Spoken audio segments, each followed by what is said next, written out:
Welcome to my YouTube channel. கல்யாண சீருக்கு வைக்கிற cashew பருப்பு தேங்காய் எப்படி பண்ணுறதுன்றதை பற்றி பார்க்க போகிறோம் இன்றைக்கி. 3 கப் கேஷ்யூவை மீடியம் ஃப்ளேமில் வச்சு ட்ரை ரோஸ்ட் பண்ணணும். இது கலர் மாறக்கூடாது. கலர் மாறுறதுக்கு முன்னாடியே அதை எடுத்துடணும். 2.5 கப் சுகரை எடுத்துக்கோங்க. அதோட 1 கப் தண்ணி விட்டு அதை மீடியம் ஃப்ளேமில் வச்சு கொதிக்க விடணும்.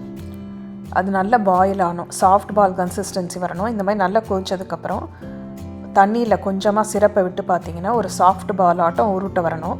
அந்த சமயத்தில் சுகர் சிரப்பில் போட்டு ஃப்ளேமை சின்னதாக வச்சு கிளறிட்டே இருக்கணும். கார்டமம் பவுடர் வாசனைக்கு போட்டுக்கலாம், பட் அது ஆப்ஷனல் தான்.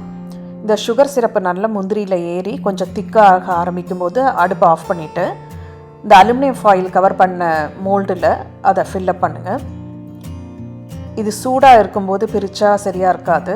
ஆறுனதுக்கு அப்புறமா இந்த அலுமினியம் ஃபாயிலேருந்து எடுத்திங்கன்னா அழகான முந்திரி பருப்பு தேங்காய் ரெடி ஆகிடும். செஞ்சு பாருங்கள், எப்படி வந்ததுன்னு கமெண்ட் பண்ணுங்கள்.